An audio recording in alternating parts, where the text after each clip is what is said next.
didn't think you needed to see me push clay into mold, so I made all my pieces, baked them, and here I am. I used an entire block of Sculpey Original, and this is a review about my Temu molds that I purchased the other day and showed you in my Temu haul video. All right. The first one I worked with was this leaf pattern.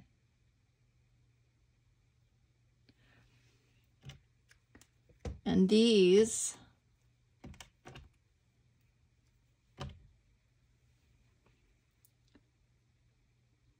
are the clay pieces once you take it out. It's very intricate, so you do have to, you have to have clay tools. I have a bunch of clay tools from a clay class I took, and you do have to cut around and make sure it's all cleaned up as good as you can get it before you bake it. And then, now that it's hard, you can sand around the edges to take off any little straggly bits. This one, it was a little difficult to work with just because they're so delicate, but it can be done, obviously. I pulled this up in a circle, a whole circle, and then I just cut these out instead of trying to push just the right amount of clay through this and pull this individual leaf up. I covered it all with clay, pushing in, as best I could into the little grooves. And I rolled it with a rolling pin that I have for clay. And then I took up the whole circle. Otherwise, you are going to probably deform your clay piece or rip it. So that's how I did that one.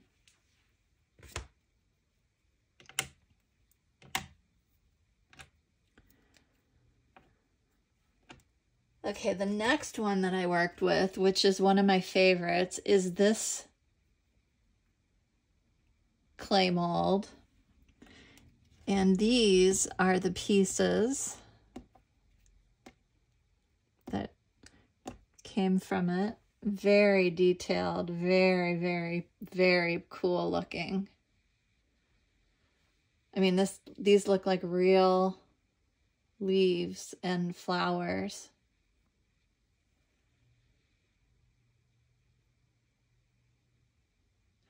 These were also done the same way as the leaves. I pushed everything down, brought it up in one full piece, and then cut these out.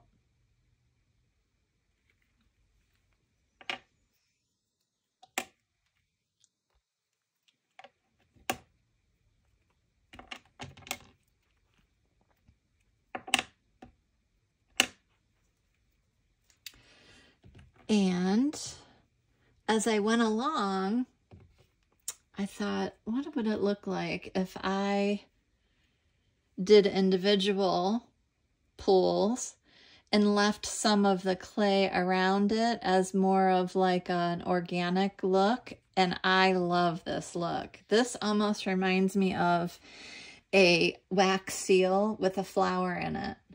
So that is really cool. That really turned out nice. I love that.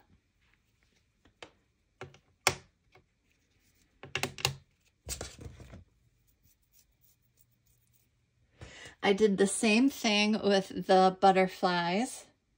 This one, I did individual at first.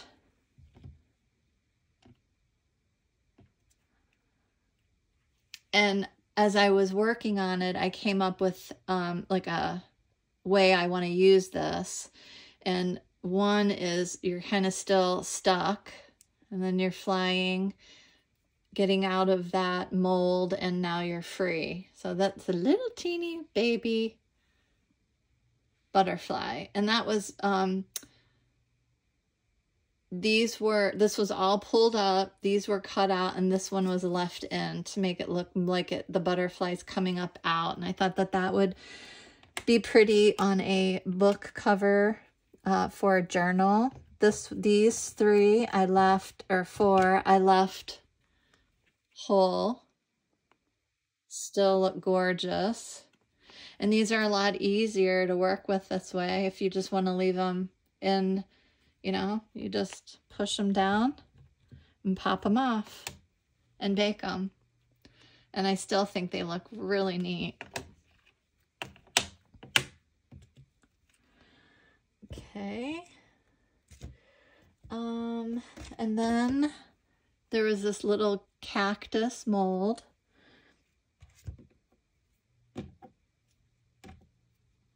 These have to be done individually because this one's kind of, these are deep. These are fairly deep versus the butterfly depth and the flower depth.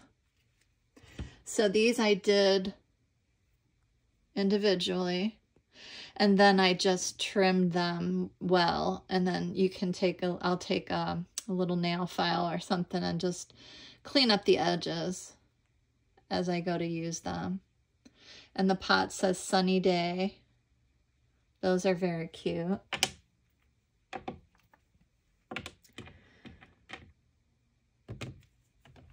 I use that butterfly mold a lot. I didn't even realize that till just now.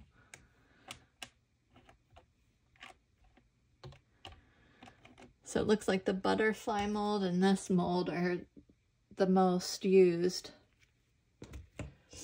All right, and then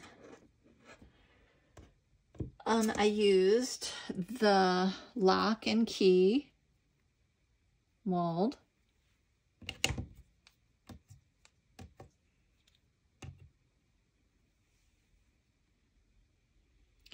And you can either paint the inside of the keyhole black, or you could drill through that with a little hand tool.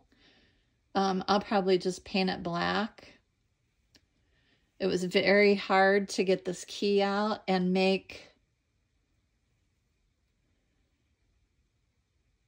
the holes in this. But again, I pulled this up separately, and then I trimmed and created with a tool as best I could the little holes. You have the key to my heart. Whoops. Boop. Funny, it doesn't, I guess it fits that one. But I think I might make some book covers for journals. So that was that one. And then we've got the steampunk gears, which this was very hard to work with. I pulled one out, and as you can see, it's kind of, you know, not perfect, but that's okay. I'm still going to use it. But doesn't that look cool like that anyway? I mean, it looks like it's rusty. It's going to be rusty gear stuck in sludge of some sort. I mean, you can rust these, you can use, you know, paint it all black and then put the bronze waxes and the patina waxes on it. You can do whatever, but I thought that looked really cool. And I thought that this would look really cool on a faux leather journal cover for, you know, one of our many homemade art journals that we make ourselves. I love it. I think it looks really neat. And then my mermaid. I was at first very disappointed because, again, these deep ones, you would think that they would work better, but I almost think the shallow ones do. But I kept it in you know, I pushed my clay in and I was trying to pull it out, and I was pulling it, and I kept bringing it up out, and it would get messed up again. So I thought I would just pull it out on itself, and I could either cut it out of here before it was dry, which obviously I didn't. I kept it in here, and I like it like that because it looks like she's diving into water. It looks like it's like waves. So I think it turned out pretty cool. And depending on how I use this, I thought of another project that I have in the works. There's a jewelry box that I was redoing in like a mermaid theme, and I thought that would go pretty cool on it, on the top of it. So I just left it like that. Look at that leaf. All right. Oh, and then like just so you know, this, I forgot to show you this. This is what it comes out like before you cut it out. So I cut the first group out, and then I left this like this. And doesn't it remind you of a wax seal? Just like this.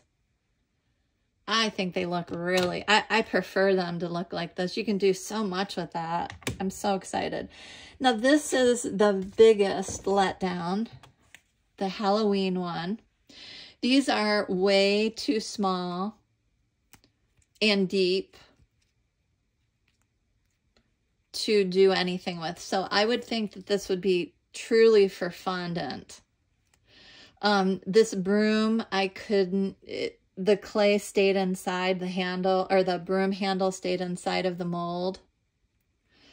So I just went back with pieces of clay, and I made the handle myself and the heels on the shoes, and baked it that way. I mean, I'll figure out something to do with this. I could have cut all these out, fussy cut these out before I baked it, but man, these are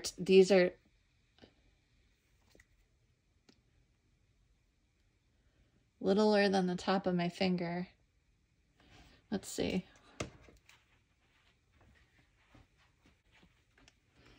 Okay, so this little book of shadows is a 1/2 inch by 9/16 of an inch. That's how tiny these are.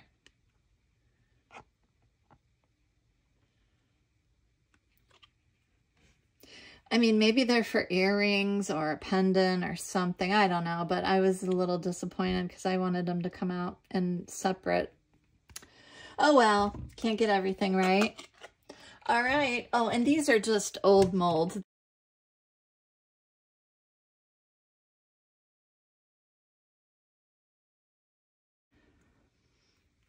So, all right, I hope that this was helpful in your own selection of clay molds.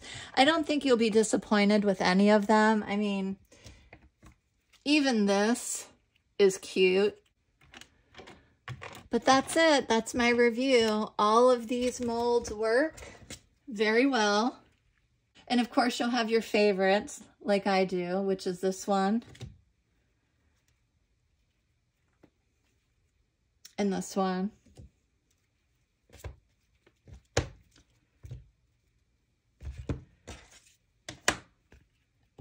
And that one.